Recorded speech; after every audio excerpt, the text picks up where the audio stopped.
Viewers, welcome back this morning to the Tobago Updates Morning Show. Our guests on the program this morning, we are chatting this morning with Gary Griffith, political leader of the National Transformation Alliance. This morning, viewers, our focus is on the local government elections poll, as well as no foreign observers for the local government elections. Gary Griffith, good morning. Hi, good morning. Good morning to you. Good morning to you. Good morning to you. Good Great to to have you see on the you. program with us this morning. Are you hearing us clearly? Pardon? Oh, you're hearing me clearly? I am hearing you, yes. Good morning. Okay, let's jump right into things. The results of another poll done yesterday by Inshan Ishmael and Breaking Barriers. The results are NTA 35%, UNC 30%, PEP 25%, PNM 5%, and none 5%. We want to get your thoughts on what's happening here. Of course, persons want to know how valid is the poll? Well, you have to take a poll for what it is worth. I mean, if you look at the poll by Inshan Ishmael, his viewership would be primarily persons who are anti-PNM. So for anyone to perceive that PNM would only get 5%, I mean, that is laughable. It is not going to happen. I'm a realist, and that is why I've been arguably successful in the police service and as a politician.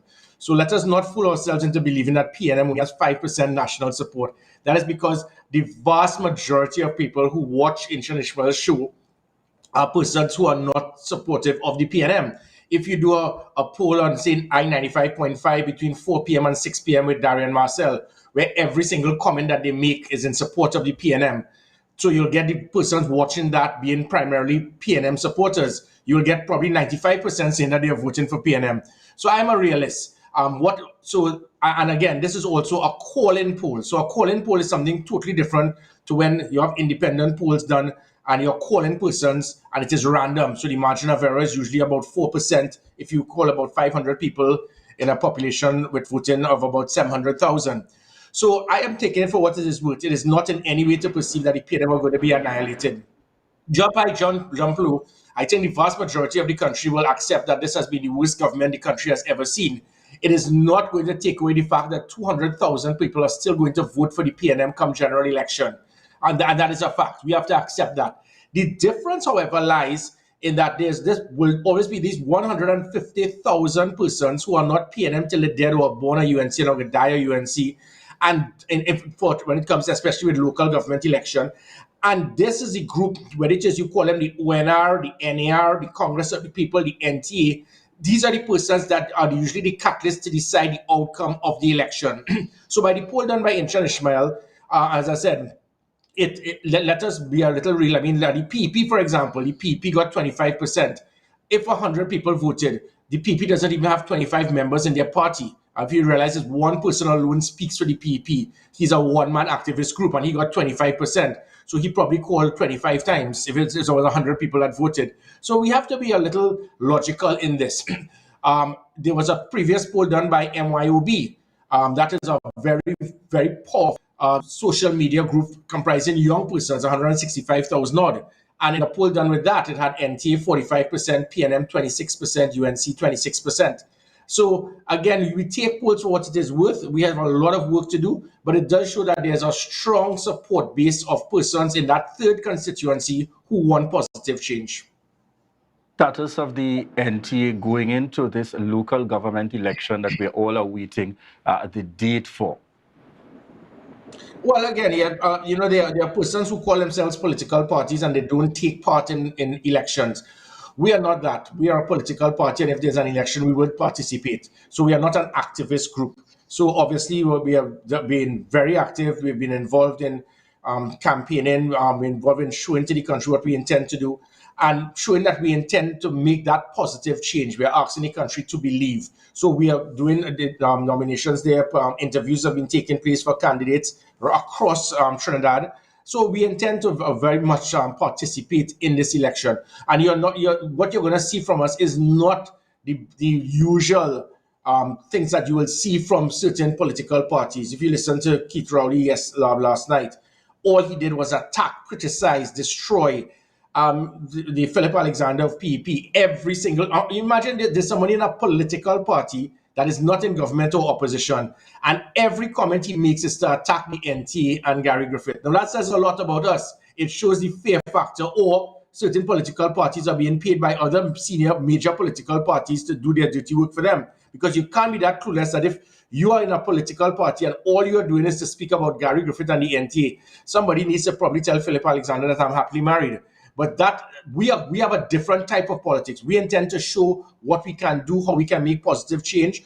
And we can spend all the time here speaking about how we intend to improve your basic way of living by us having representation in after the local government election, that being the NTA. And all I will ask people is just simply refer to even myself, where it is that it was able to transform what was seen as probably the least trusted arm on the public service, that being the police service. From 14%, it moved to 55%.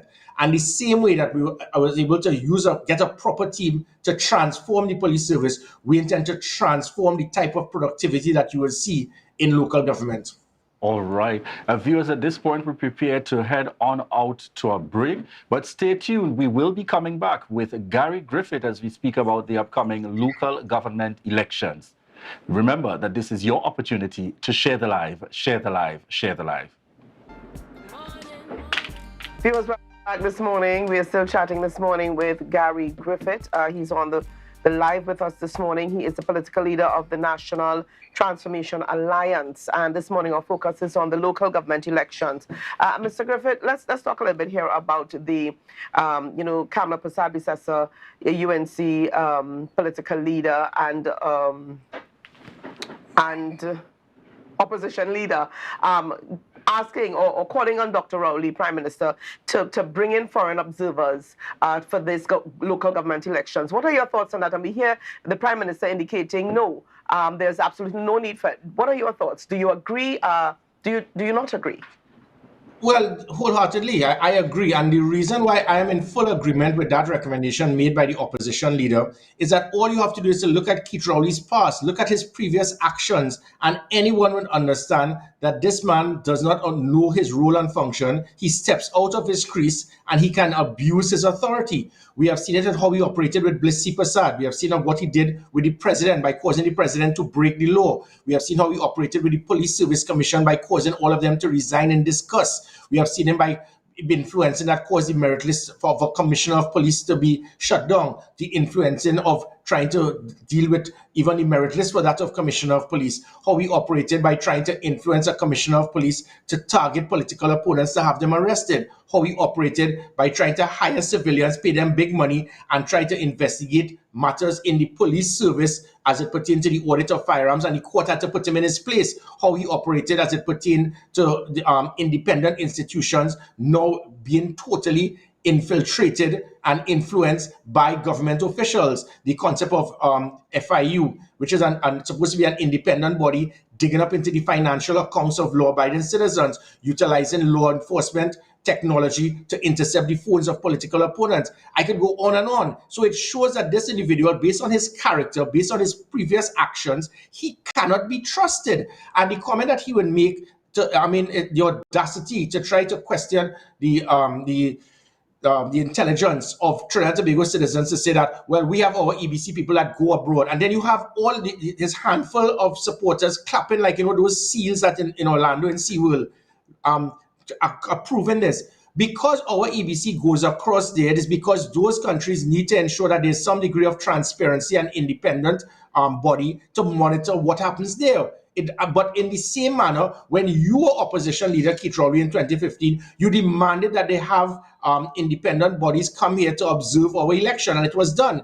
So, and again, for the persons who may be paying them till they die, say, well, no, you could do this for general election and not local government. Is there some type of a policy or a law that mandates that it must only be done for general election? And the reason why I say that this particularly must be done is we have a prime minister and a government that is now being forced to call an election against their will. They did not want this to happen. So obviously there's some reason why they did not want this election to take place. The court and the Privy Council has demanded and directed that they have this election. So it means that they are doing this election under duress. They're not pleased with having this election. They did not want this election at this time. So this sets an immediate red flag to justify the need for an independent body outside outside of Trinidad and Tobago to monitor and to ensure. And by this man actually stating that he does not want to have it, it again shows arrogance, it shows dictatorship, it shows hatred, it shows an individual who he must feel that he will have his way, and he doesn't even care about what the law-abiding citizens will think. For his comment to come along that line, you will think that if it is people are seeing you as a dictator, and this is known in a country now as democratic dictatorship, you will think that you would want to have this to take away that perception. What he has now done is solidify the perception by the general public that this man is nothing more than a dictator, and he wants to run this country over divine rule, that he must make decisions and nobody can question his actions or even monitor it. Question, Gary Griffith. The circumstance where he has indicated the Prime Minister clearly no, there will be no foreign observers. What do you feel is the general atmosphere going in? Because as a country, we face and we complain about these challenges. We've spoken about crime and we know the issues being faced. But you get to an election and we seem to return to that very similar state that we know, giving dominance to the two major political parties. What do you anticipate is going to be different coming in this local government election? Well, I think positive change. As I stated, this country, we had previous great leaders, great political parties. I have the world of respect for the PNM. The PLM has done immense work to develop Trinidad and Tobago, similar to the UNC. So this is not about the PNM or the UNC. This is about actual leadership of the people who actually hold the position. Whether in the past, whether it was Eric Williams, George Chambers, A.N.R. Robinson, Basio Pandey, Patrick Manning, Kamala Prasad Bisesa, these 6 previous prime ministers, never before have we seen such hatred and bitterness and animosity that comes up from an individual who holds the office of prime minister. The man's comments is always full of hatred, anger, vindictiveness, arrogance, targeting political opponents. And what is going to happen now is that the vast majority of the country want that change. They want this man removed from office, even though the bulk of PNM supporters. So I expect that this local government election is not going to be one where you're going to see the turnout being less than 50%. I think it might very well be very high. There are young persons, and I speak young persons under 40 years old, who have never been politically inclined, but they're seeing what is happening in this country and they want to make positive change as well. So Keith Rowley is going to get the reality check that his type of style, his type of leadership, it is not what this country wants. Anytime you can see a situation where a country had the highest reduction in crime in our history, and in 1 year's time, when it is you deliberately interfered with the appointment of a commissioner of police, it had a turnaround within 1 year of the highest number of crime in the history of Trinidad and Tobago. And the person who was there before offered his services to help you. And you said basically, I do not want your help. I rather see the country drown in blood than to do what is right and to unify and solidify good versus evil, circle the wagons, and let's see if we can peg back crime. Why would anyone want to support somebody like this? Because you support and clap that, you could very well cause your own wife, your son, your children, your assets to be lost. So yes, there will always be the blind loyalists of the PNM, but that vast majority of persons who are independent thinkers, they are going to send a message to Keith Rowley. Wrapping up here this morning, Gary Griffith. But what would you have done differently? Had you been given that opportunity, what would you have done differently? Or what would you do differently with regards to local government elections? We mean as Prime Minister? Yeah. Yeah, well, and common sense would dictate. Politics is a chess game. You have to think 3 steps ahead, and that is why 31 of 45 US presidents were in the military, because you operate in a very tactical and strategic manner.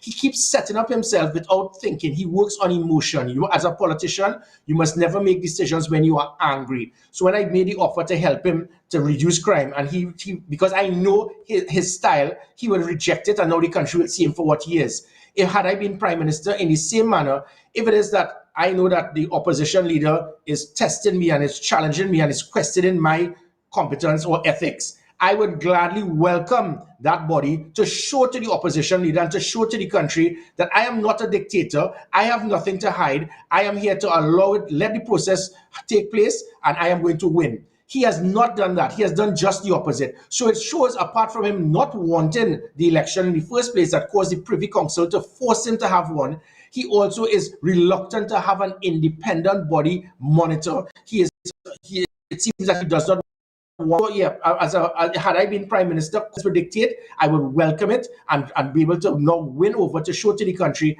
I am not a dictator, and I know that what is taking place is transparent. By him doing opposite, it obviously is going to raise a red flag and will actually confirm to what this country believes, that this man is a dictator. All right. Thank you very much there, Gary Griffith, joining us here on set this morning. Well, on the live this morning, connecting with us virtually, Gary Griffith, political leader of the National Transformation Alliance. We want to say thank you very much for connecting with us here as we speak local government elections. Interesting perspective. And, you know, we continue to look out because as far as I see predominantly in Trinidad and Tobago, you know, I've not seen much variation, even from my readings and understanding the history. I've not seen much variation from two political parties, whether it's in Trinidad, whether it's local government, whether it's the THA elections, whether it's general elections. We seem to lean more in that direction of two political parties. But it's left to be seen how things will possibly transition in 2023. We've had very little variation in the past. Let's see what happens, Julien. All right. All right. We prepare coming up next. So we're going to be chatting with Zainara Llewellyn, Corporate Communications Manager at TEMA. And folks, we're speaking about the hurricane season. Yes, it has started. These are the realities that we face based on where we are located in the world. And therefore, we look forward to those upcoming discussions to keep us educated, to keep us informed in terms of, and more importantly, to keep us aware with regards to the happenings. Viewers, we thank you so much, each and every one of you continuing to connect with us. Those of you on the live, I see in the mix this morning, Philip, Skeete, Kel out there, connecting with us, Sep, Sharon Mills, Kelvin as well in the lineup. We want to say thank you to each and every one of you, those viewing via TV, those listening in on the radio, and you on your devices. Thank you for choosing the Tobago Updates morning show. And remember that this is your opportunity to share the live, share the live, share the live.